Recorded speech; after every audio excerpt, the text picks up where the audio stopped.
दोस्तों, अगर आप साइंस के स्टूडेंट नहीं भी हैं तो भी आपने डार्विन की थ्योरी ऑफ एवोल्यूशन के बारे में जरूर सुना होगा, जहां पर उन्होंने बताया कि किस तरह से धरती पर जीवन क्रमबद्ध तरीके से आज की परिस्थिति में आया है। अगर मैं आपसे कहूं कि हमारे धर्म ग्रंथों में हजारों साल पहले यह लिख दिया गया था, तो जी हाँ, मैं बात कर रहा हूं विष्णु जी के 10 अवतार की। भगवान ने कई सारे अवतार लिए हैं, लेकिन विशेष रूप से इन 10 अवतार को बहुत ज्यादा महत्व दिया जाता है।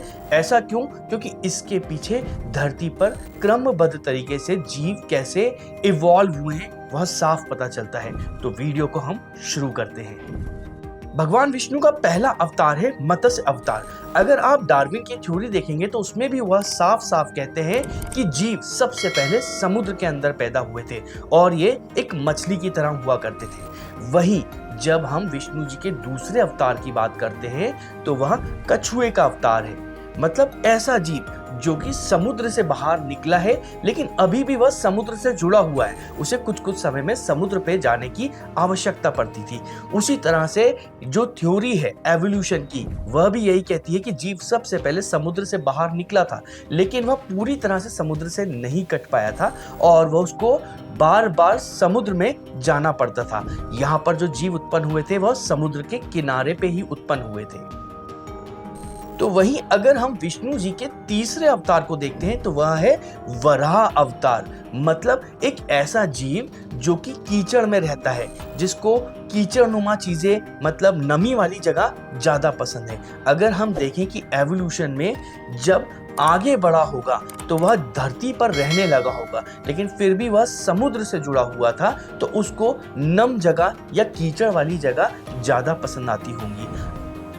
साइंटिस्ट खुद भी यह बात मानते हैं कि समुद्र किनारे से दूर धरती पर जो सबसे पुराने जीव थे वह कीचड़ में या फिर कीचड़ के आसपास में ही पनपे थे। तो वहीं भगवान विष्णु का चौथा अवतार है नरसिंह का अवतार। आप नरसिंह भगवान को देख सकते हैं, उनका सर शेर का है और बाकी का शरीर इंसान का है। मतलब वह आधे जानवर और आधे इंसान थे।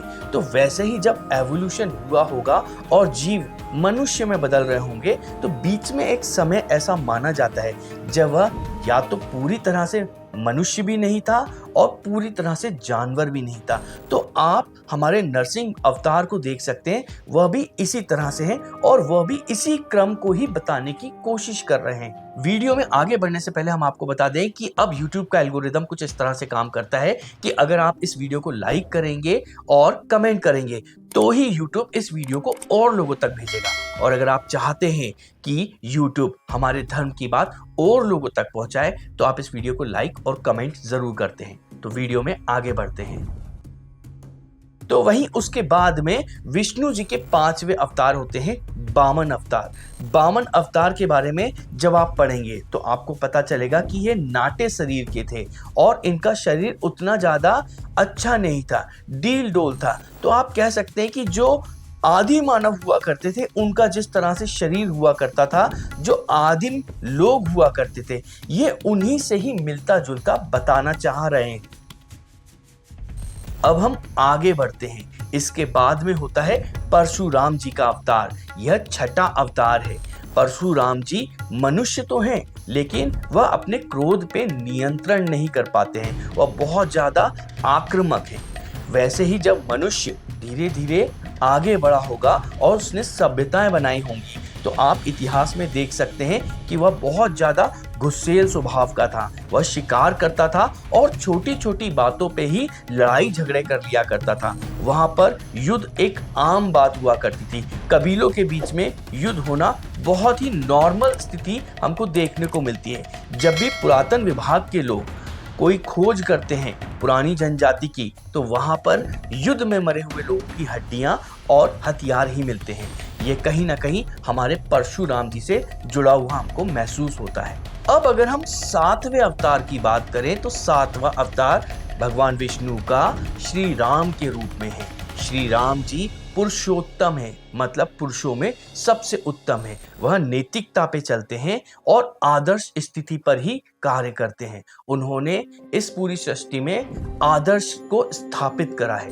वैसे ही पुराने समय में अगर हम देखें कि जब मनुष्य अपने गुस्सेल स्वभाव से बाहर निकला होगा और उसने राजनीति बनाई होगी, राज्य बनाए होंगे, तो वहां पर एक आदर्श स्थिति पैदा हुई होगी। वह मनुष्य जो है एक आदर्श हुआ करता था। हमारे धर्म ग्रंथ में श्री राम जी की कल्पना उसी स्थिति को बताना चाह रही है।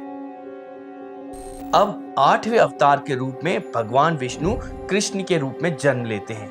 कृष्ण जी के बारे में कहा जाता है कि ये बहुत चतुर थे, राजनीतिज्ञ थे और इन्होंने अपनी चालाकी से कई सारे युद्धों को जीता है। उसी तरह से हम हमारे इतिहास में देखेंगे तो एक समय के बाद में जब बड़े बड़े राज्य बनने लगे थे, तब चतुराई की बहुत ज्यादा आवश्यकता थी। वहां पर कूटनीति का उपयोग किया जाता था। इसी से ही राज्य के अंदर शांति आती थी और राज्य को बढ़ाया भी जाता था। इस काल में श्री राम के आदर्श से ज्यादा चतुराई की आवश्यकता थी और यही चतुराई कृष्ण भगवान हमको दिखाते हैं। अगर आप विष्णु जी के 10 अवतारों को देखेंगे तो वहां पे कृष्ण भगवान के बाद में वह बुद्ध के रूप में अवतरित होते हैं। बुद्ध मतलब ऐसा व्यक्ति जो कि इन सांसारिक समस्याओं से पार पा जाता है, जो कि अपनी बौद्धिक क्षमताओं से जो समस्याएं हैं उनको सुलझाता है। वह समझने की कोशिश करता है और आम लोगों को भी समझाने की कोशिश करता है कि आपके जीवन का अंतिम सत्य क्या है और आप किस लिए इस धरती पर हैं, आप इन सारे दुखों से कैसे पार पा सकते हैं। आज के समय भी जब मनुष्य बहुत ज्यादा राजनीति में उलझ गया है, अर्थव्यवस्था में उलझ गया है, पैसों के पीछे भागता रहता है, तो ऐसे में उसको मन की शांति की बहुत ज्यादा आवश्यकता है। इसलिए आज के समय जो लोग इन सारी समस्याओं से पार पाना चाहते हैं, वह योग के माध्यम से अपने मन पर नियंत्रित करते हैं। तो वही विष्णु जी के 10वें अवतार के रूप में कल्कि जी को बताया है।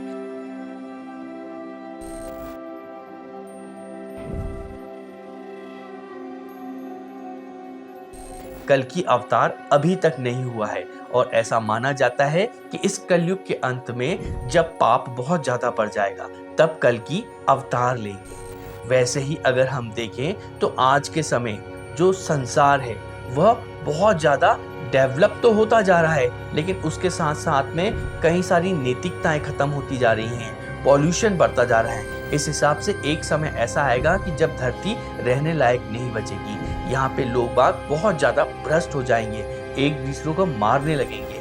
ये वही स्थिति है जो 10 अवतार की कथा में हमको बताई गई है कि इस स्थिति के बाद में ही कल्कि जन्म लेंगे।